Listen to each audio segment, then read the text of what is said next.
नमस्कार, capital TV Uttar Pradesh का खास शो किस्सा यूपी का देख रहे हैं आप। मैं हूं राधिका राज। श्री राम स्वरूप मेमोरियल यूनिवर्सिटी में एक छात्र के साथ हुई घटना का मामला तूल पकड़ रहा है। पहले छात्रों और कार्यकर्ताओं ने यूनिवर्सिटी प्रशासन के खिलाफ विरोध प्रदर्शन शुरू किए, जिसमें मृत छात्र के लिए न्याय और दोषियों पर कार्रवाई की मांग की गई। ये प्रदर्शन उग्र हो गया, जिसके बाद पुलिस ने भीड़ को तितर बितर करने के लिए लाठीचार्ज किया। लाठीचार्ज के बाद प्रशासन ने सख्त रुख अपनाया और यूनिवर्सिटी के एक भवन को अवैध बताकर बुलडोजर से ढहा दिया। अब पुलिस इस मामले में यूनिवर्सिटी से जुड़े गहरे राज खंगाल रही है। तो क्या है बाराबंकी का माहौल, इस पर चर्चा करने के लिए मेरे साथ स्टूडियो में मौजूद है कैपिटल टीवी के executive editor Rajeev Kumar. Sir, आपका बहुत बहुत स्वागत। धन्यवाद। सर, यूनिवर्सिटी पर जिस तरीके से एलएलबी कोर्स की मान्यता पर सवाल उठ रहे हैं, क्या दूसरे कोर्सेज में भी कोई प्रॉब्लम है? देखिए, सिर्फ कोर्सेज की बात नहीं है, यहाँ अवैध तरीके से जमीन हड़पने का मसला है कि यूनिवर्सिटी बना और यूनिवर्सिटी बनने के समय सरकार किसकी थी, जांच तो इस बात की होगी कि यूनिवर्सिटी की मान्यता मिली ये श्री राम स्वरूप मेमोरियल यूनिवर्सिटी, जिसके फाउंडर हैं पंकज अग्रवाल, बड़े व्यवसायी हैं, आईआईटी कानपुर से ग्रेजुएट हैं और उन्होंने, इनके पिता ही राम स्वरूप अग्रवाल जो थे, उन्होंने कॉलेज से शुरुआत की थी और उस कॉलेज के बाद धीरे धीरे ये यूनिवर्सिटी का रूप लिया। अलग अलग कोर्सेज इसमें चलते हैं। तो ये 1999 से चल रहा था, राम स्वरूप जी ने शुरू किया था, लेकिन उनके बेटे पंकज अग्रवाल जी ने इसे राम स्वरूप मेमोरियल यूनिवर्सिटी का रूप दिया, जिसमें कई कोर्सेज हैं, इंजीनियरिंग के, मेडिकल के, उसके बाद एलएलबी के। तो अलग अलग फैकल्टी में कैसे किसको किसका कितना रिकॉग्निशन है और कौन सी डिग्री सही तरीके से दी जा रही है, उसमें स्टडी का लेवल क्या है, ये सब तो जांच के बाद पता चलेगा। लेकिन अभी जो जांच हुई तत्काल, अभी जो हंगामा हुआ, हमले हुए, परेशानी हुई और बुलडोजर चलाने की बड़ी वजह बनी, उसके पीछे का कारण वहां पर चल रहे छात्रों का आंदोलन था। कॉलेज का एडमिनिस्ट्रेशन है, यूनिवर्सिटी की डिग्री है। अगर छात्र पीसफुल प्रोटेस्ट कर रहे हैं तो एडमिनिस्ट्रेशन को चाहिए कि उसके साथ बातचीत करे।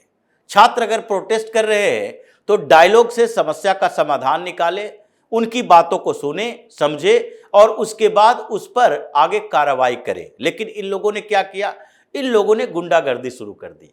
ये मामला उठा कि लॉ की जो पढ़ाई हो रही है, जो उनको डिग्री दी जा रही है, वो डिग्री की मान्यता है ही नहीं। अगर ये प्राइवेट कॉलेज है तो प्राइवेट कॉलेज में डिग्री अगर किसी से दी गई हो, रिकॉग्निशन कहीं से ली गई हो, यूजीसी से ली गई हो, तो उसके लिए आपके पास मान्यता होनी चाहिए। अगर वो लॉ की डिग्री, एलएलबी की डिग्री दे दिया, एलएलएम की डिग्री दे दिया और मार्केट में जाएगा वो बच्चा लेकर और उसकी मान्यता ही नहीं होगी, या एलएलबी की डिग्री मिला है और चाहे तो दिल्ली यूनिवर्सिटी से हम एलएलएम करना चाहते हैं, तो वहाँ दिल्ली यूनिवर्सिटी गया तो कहा कि एलएलबी जहाँ से किए हो उसकी मान्यता ही नहीं है, फर्जी डिग्री है। तो इसी के लिए प्रोटेस्ट हो रहा था और उस प्रोटेस्ट में पहले तो चूंकि प्राइवेट यूनिवर्सिटी है तो वहां यूनियन नहीं चलते हैं, लेकिन लखनऊ यूनिवर्सिटी में तो यूनियन है और लखनऊ के बगल में ही है, बाराबंकी का ये मामला है। तो बाराबंकी में ये कॉलेज 50 एकड़ जमीन में फैला हुआ बड़ी सी यूनिवर्सिटी और उसके कैंपस इतने बड़े, अरबों की कमाई होती है।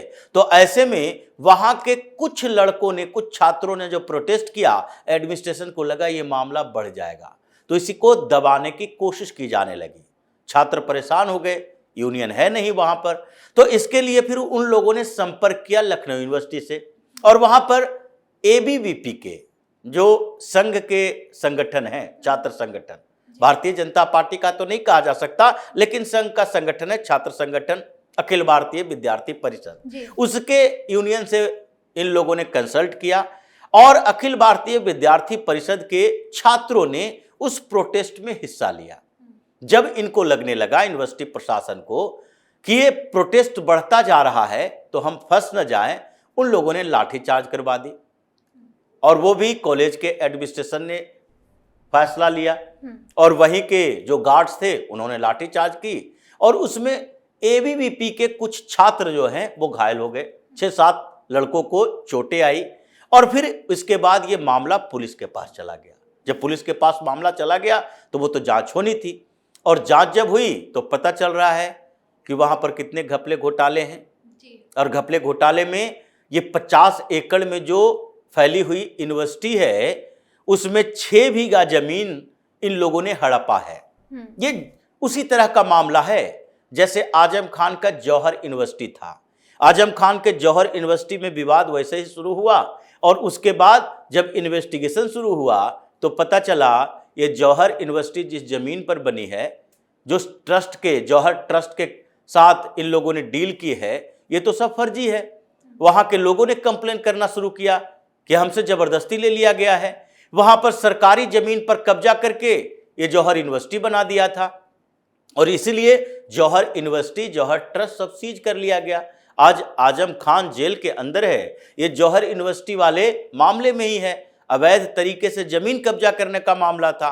ऐसे तो उसके ऊपर 98 से 99 केस दर्ज हैं, लेकिन जौहर यूनिवर्सिटी पर ईडी का छापा भी पड़ा था इसके घर में, जहां पर इसने कागजात छिपा रखे थे। ये घर में बंद था और ईडी के अधिकारियों के बाउंड्री फांद कर इसके घर में इंटर होना पड़ा क्योंकि ये गेट नहीं खोल रहा था। बस वही स्थिति यहां पर दिखाई पड़ी श्री राम स्वरूप मेमोरियल यूनिवर्सिटी में। यहां जब प्रशासन उस यूनिवर्सिटी का सारा एरिया देखा, उसके पेपर देखे, तो पता चला ये 50 एकड़ जमीन इसकी नहीं है। इसने आसपास के जो सरकारी जमीन है जिसमें एक तालाब भी था, तालाब को भी भरवा के इसने अपने अंदर कर लिया। 6 बीघा जमीन अभी निकली है जो कि कॉलेज के कैंपस में, यूनिवर्सिटी के कैंपस में ले लिया गया है, लेकिन वो सरकारी जमीन है। तो उस जमीन को तो अलग कर दिया गया और उन्हीं जमीनों में अवैध तरीके से कब्जा करके इसने एक एडमिनिस्ट्रेटिव बिल्डिंग भी बनाया था। तो जैसे ही बिल्डिंग अवैध दिखाई पड़ा उस पर बुलडोजर चला दिया गया। अब प्रोटेस्ट हो रहा है लेकिन इन्वेस्टिगेशन आगे बढ़ रहा है और इन्वेस्टिगेशन में कुछ चीजें सामने आई कि ये जो मेमोरियल यूनिवर्सिटी बनाई गई थी ये पंकज अग्रवाल ने बनाया, जो जिनके पिता श्री राम स्वरूप पहले यूनिवर्सिटी चलाया करते थे, कॉलेज चलाया करते थे। और ये पूरे यूनिवर्सिटी में जो ये फैकल्टी बनी इंजीनियरिंग की, मेडिकल की, लॉ की, ये जो इसका एक्सपेंशन किया गया, एक्सपेंड किया गया इसको, वहाँ मैनेजमेंट की भी पढ़ाई की गई क्योंकि टेक्निकल यूनिवर्सिटी में, टेक्निकल डिग्री में पैसे ज़्यादा है। बीएड कॉलेज भी खोले गए उस यूनिवर्सिटी के तहत, तो इसमें पैसे ज़्यादा है। तो ये जो इंजीनियर थे पंकज अग्रवाल, इन्होंने टेक्निकल तरीके से इस यूनिवर्सिटी को एस्टेब्लिश किया और इसे एक्सपेंड किया और इसको मान्यता मिली 2012 में। उस समय सरकार थी यही अखिलेश यादव की और 2012 में इनको जमीन भी दी गई कुछ, और इसी जमीन को आगे बढ़ाने के लिए प्रशासन से साठगांठ हुई उस समय सरकार अखिलेश यादव की। और अखिलेश यादव की सरकार में इन्होंने 8-10 बीघा जमीन जो सरकार की जमीन थी उस पर कब्जा कर लिया और इतने दिनों से किसी को पता ही नहीं है। जब तक जांच नहीं होती तब तक कैसे पता चलेगा कि जो कॉलेज का, यूनिवर्सिटी का कैंपस है जिसमें 50-50 एकड़ जमीन इसका अपना है और उसमें 10-15 बीघा इसने आसपास के क्षेत्र में कब्जा कर रखा है, जब तक कंप्लेन नहीं होता है किसी को पता नहीं चल सकता। यानी कि 1 करोड़ की रकम और 1 करोड़ में ये 100-100, 200-100, 500 के नोट हैं और उसमें 100-200 नोट अगर नकली भी है तो जब तक उसको गिना नहीं जाएगा, देखा नहीं जाएगा, तब तक पता नहीं चलेगा बाहर से। इसीलिए इस यूनिवर्सिटी के ऊपर पहले कार्रवाई नहीं हो रही थी। और ये पंकज अग्रवाल, ये समाजवादी पार्टी से जुड़े लोग, इन लोगों ने पहले भी फंडिंग की है अखिलेश यादव के लिए। उन्हीं के समय में, उनके समय में एक और मामला आया था, नोएडा, ग्रेटर नोएडा के क्षेत्रों में मेडिकल यूनिवर्सिटी बनी, कॉलेजेस बने और मेडिकल कॉलेज के नाम पर हुआ फर्जीवाड़ा कि मेडिकल कॉलेज को अगर सरकार जमीन देती है तो वो सस्ते दामों पर देती है।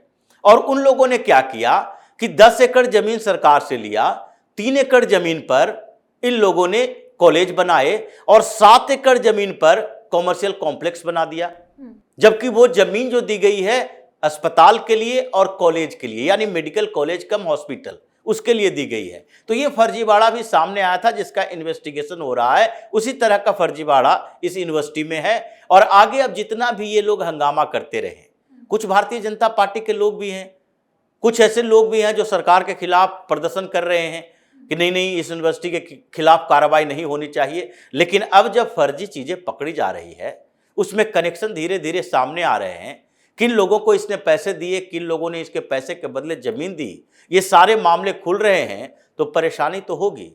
इसलिए समाजवादी पार्टी सवाल उठा रही है। जी। इसके नेता हैं जो प्रदर्शन कर रहे हैं सरकार के खिलाफ कि अब बच्चों का भविष्य क्या होगा। बिल्कुल, अखिलेश यादव का बयान सामने आया, उन्होंने कहा कि जिस तरीके से यूनिवर्सिटी में हंगामा हो रहा है ये सरकार की बहुत बड़ी नाकामी है। अगर नाकामी है तो कामयाब करने के लिए क्या फर्जी डिग्री वाले कॉलेज को आगे बढ़ाया जाना चाहिए। जी। यही बात इन लोगों ने जौहर यूनिवर्सिटी के लिए उठाया था। वहां के बच्चों का भविष्य चौपट हो जाएगा। सरकार ने क्या किया, वहां के बच्चों को बगल के आसपास के स्कूलों में एडजस्ट करवाया और फिर कॉलेज में भी एडजस्ट करवाया।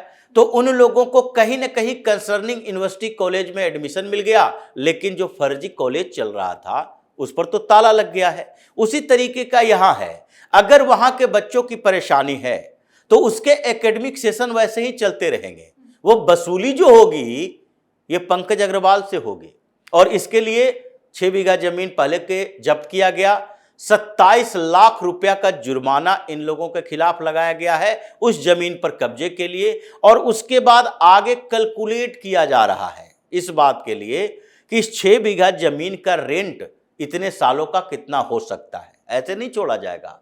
अगर वो 10 साल से कब्जा करके रखा है या 2012 से ही कब्जा करके रखा है तो 12-13 साल हो गए, तो 13 साल में 6 बीघा जमीन का रेंट कितना होगा वो भी कैलकुलेट करके सरकार जुर्माना लगाएगी।